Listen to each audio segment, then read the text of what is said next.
Bonjour à tous, bienvenue à DFTW, un endroit pour trouver la vraie Chine. En tant que voix uniques différentes des médias traditionnels, toutes nos chaînes sont démonétisées et nous n'avons aucun soutien d'aucune organisation ou gouvernement. Si vous voulez nous aider à survivre et à aller de l'avant, achetez-nous un café ou aidez-nous via GoFundMe, PayPal, Wosha ou Patreon. Aujourd'hui, nous parlons de la stratégie américaine à l'égard de Taïwan, la question la plus sensible entre les États-Unis. Taïwan et la Chine continentale. Commençons la vidéo par une fuite d'un message confidentiel envoyé par les États-Unis à Tsai Ing-wen. Les États-Unis ne veulent pas que Taïwan irrite la Chine continentale. Selon les médias taïwanais, une nation insulaire du Pacifique occidental appelée PALO a prévu d'organiser une conférence internationale sur la protection de l'environnement intitulée « Notre océan » à la mi-avril. Elle a invité Taïwan à se joindre à la réunion. Taïwan a accepté l'invitation malgré l'objection des États-Unis, et la délégation est revenue de Palo à Taïwan le 16 avril 2022. Beaucoup ne savent peut-être pas où se trouve Palo, et nous devons présenter brièvement cette nation insulaire. Nous avons publié une vidéo le 1er avril 2021 et parlé du président de Palo, Sir Angel Whipps Jr., qui avait fait entrer clandestinement l'envoyé américain à Palo à Taïwan fin mars 2021. Tsai Ing-wen les a accueillis chaleureusement au milieu de la crise de l'ananas à Taïwan. Sir Angel Whipps Jr. était citoyen américain avant 2008 et il entretient une relation étroite avec les États-Unis. Son pays, Palo, est l'une des très rares nations à reconnaître Taïwan. Palo est une destination touristique, et avant que Pékin n'empêche ses habitants de visiter la nation insulaire en 2017, la plupart des touristes venaient de Chine continentale. À l'heure actuelle, la Chine continentale suggère toujours à ses citoyens de ne pas visiter Palo lorsqu'ils planifient leur voyage à l'étranger. Même si Tsai Ing-wen était presque fauchée, elle s'est montrée généreuse envers Palo et a offert à son président suffisamment de cadeaux, dont 2 bateaux polyvalents. Taïwan avait essayé d'encourager plus de 110 touristes à visiter Palo pour soutenir la bulle de voyage de Palo le jour du poisson d'avril 2021 avec une escorte présidentielle. Pourtant, seules 13 personnes de Taïwan se sont aventurées à s'y rendre au milieu d'épidémies de Covid-19. Minuscule nation insulaire située dans l'ouest de l'océan Pacifique. Palo a une population d'environ 20 000 habitants qui peut difficilement remplir le célèbre gratte-ciel, Taïwan Anno 1, une invitation de Palo a rendu Tsai Ing-wen très heureuse. Les autorités taïwanaises ont envoyé une délégation de plus de 30 personnes pour assister à la conférence afin de mieux se faire connaître de la communauté internationale. Palo est une belle nation, mais elle s'avère également être un endroit dangereux. Selon un rapport publié le 18 avril 2022. 12 membres de la délégation taïwanaise de retour de Palo ont été testés positifs au nouveau coronavirus. Heureusement, ils ne présentent que des symptômes relativement légers et sont toujours soumis à leur quarantaine obligatoire de 10 jours. Après avoir visité l'allié du Pacifique du 12 au 15 avril, la délégation est rentrée à Taïwan.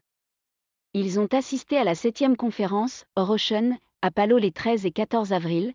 Comme nous l'avons dit précédemment, les États-Unis se sont opposés au projet de Taïwan de participer à la réunion de Palo.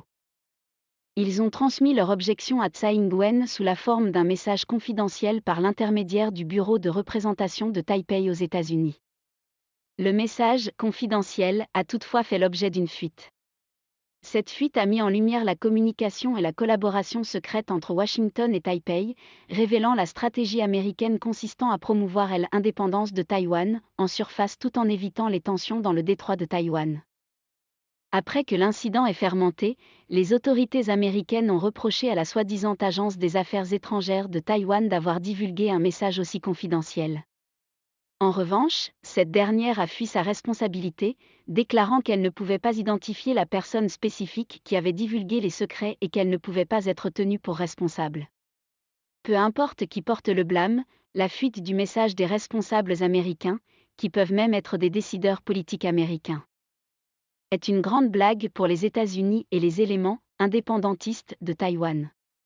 En décembre 2021, Taïwan a nommé Audrey Tang, qui n'est pas aussi belle que son nom le suggère, pour prononcer un discours au sommet sur la démocratie du président américain Joe Biden.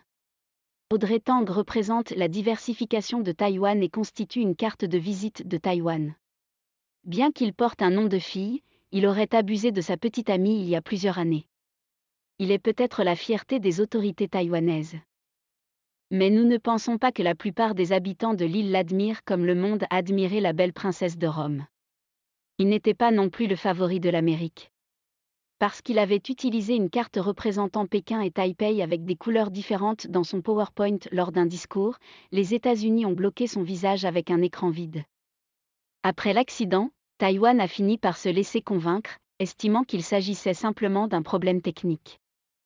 Les États-Unis avaient déjà provoqué la colère de la Chine continentale en invitant Taïwan à participer au sommet, et le fichier PowerPoint d'Audrey Tang aurait déclenché un tsunami de mai au sein du gouvernement américain, qui prétend reconnaître Pékin comme le seul représentant légal de la Chine et Taïwan comme l'une de ses provinces. Certains affirment que la partie américaine a délibérément divulgué le message classifié. Washington pourrait avoir utilisé une telle dissimulation pour démontrer sa position de non-soutien à l'indépendance de Taïwan. On dit qu'il s'agit d'une dissimulation, parce que les navires de guerre américains traversent le détroit de Taïwan à plusieurs reprises et que les membres du Congrès américain se sont rendus à Taipei à plusieurs reprises. Dans le même temps, la Maison-Blanche a violé à plusieurs reprises le principe d'une seule Chine en envoyant des armes obsolètes pour renforcer la soi-disant autodéfense de Taïwan, tout comme elle a mis de l'huile sur le feu en Ukraine. Outre la fuite du message confidentiel appelant à la retenue face à l'indépendance de Taïwan, Lindsey Graham, membre du Congrès américain, et sa délégation, qui se sont récemment rendus à Taïwan pour 2 jours, ont également averti les autorités taïwanaises lors de leur rencontre avec Tsai Ing-wen que les États-Unis n'étaient pas disposés à coopérer avec l'indépendance de Taïwan. Il a prévenu les autorités taïwanaises que les États-Unis ne souhaitaient pas un conflit frontal avec la Chine continentale et que les autorités taïwanaises ne devaient pas faire de provocation.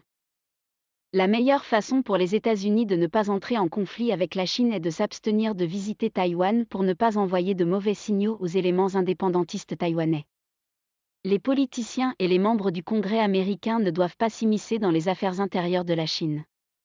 L'insistance des États-Unis à visiter Taïwan et à encercler les eaux chinoises avec leurs navires de guerre et leurs avions de chasse prouve qu'ils ne respectent pas le principe d'une seule Chine. Il y a quelques jours, le porte-avions américain USS Abraham Lincoln est entré dans la mer de Chine orientale depuis la région de l'Asie du Nord-Est. Le même jour, le théâtre oriental de l'APL a organisé un exercice conjoint de préparation au combat en mer de Chine orientale. Pour la première fois, le China Aviation Industries Group a confirmé que les avions de combat chinois J-20, équipés de moteurs fabriqués en Chine, avaient régulièrement effectué une patrouille de préparation au combat dans le détroit de Taïwan. Le président américain Joe Biden a marmonné plusieurs fois sa promesse de ne pas soutenir l'indépendance de Taïwan à son homologue chinois, et beaucoup doutaient qu'il soit sincère. Il ne se souvient pas longtemps des choses, et il oublie généralement ce que les prompteurs lui ont dit il y a quelques minutes. La Maison-Blanche doit compenser ses remarques impromptues, en particulier lorsqu'il souligne l'engagement des États-Unis envers Taïwan. Sa démence présumée lui sert d'excuse pour provoquer la Chine continentale sans être tenue pour responsable. Une autre démocrate, Nancy Pelosi, déjà octogénaire, semble normale, et elle était encore elle-même lorsqu'un tabloïd japonais a divulgué son voyage prévu à Taïwan il y a 2 semaines. Les avertissements sans précédent de Pékin l'ont forcé à contracter la maladie du Covid.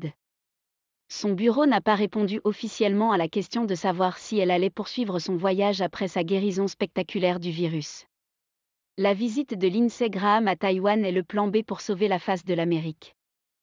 Il a toutefois averti les autorités taïwanaises de ne pas provoquer la Chine continentale, ce qui signale également à Pékin que les États-Unis ne sont pas prêts pour une guerre directe avec la Chine. Pékin doit être robuste pour éviter un combat frontal entre la Chine et les États-Unis. La Chine doit disposer d'une armée puissante que les États-Unis ne peuvent vaincre.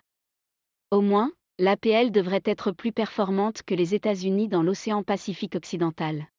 Il est un peu ironique que le porte-avions USS Abraham Lincoln, qui porte le nom du président américain le plus important, qui a fait des États américains diviser une puissance unifiée il y a 1 siècle et demi, ait déployé ses muscles dans la mer de l'Est de la Chine pour empêcher sa réunification avec les forces d'autodéfense du Japon. Supposons qu'Abraham Lincoln soit vivant et qu'il ait su qu'un groupe d'attaque portant son nom menaçait un autre pays divisé et mettait en danger la partie continentale de son propre pays. Dans ce cas, il se serait retourné dans son cercueil et aurait interpellé ses militants et politiciens pour leur demander pourquoi son pays n'est plus du peuple, par le peuple et pour le peuple.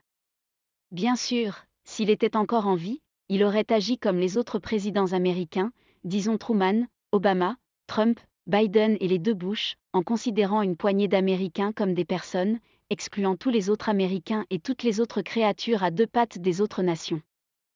Merci beaucoup pour votre soutien continu. Le temps précieux que vous passez avec nous est très apprécié. Nous faisons notre travail comme une mission, une cause, s'il vous plaît, aidez-nous à grandir et à atteindre un public plus large en faisant suivre notre contenu à autant de personnes que possible. Nous publions des vidéos quotidiennement et nous postons des vidéos longues sur des sujets qui intéressent les internautes 1 ou 2 fois par semaine. Si vous ne vous êtes pas abonné à notre chaîne et n'avez pas activé la cloche de notification, veuillez le faire maintenant, afin de ne pas manquer notre nouveau contenu chaque jour. Si vous souhaitez nous soutenir, veuillez utiliser le lien PayPal ou Patreon ci-dessous, ou scanner les codes QR à l'écran.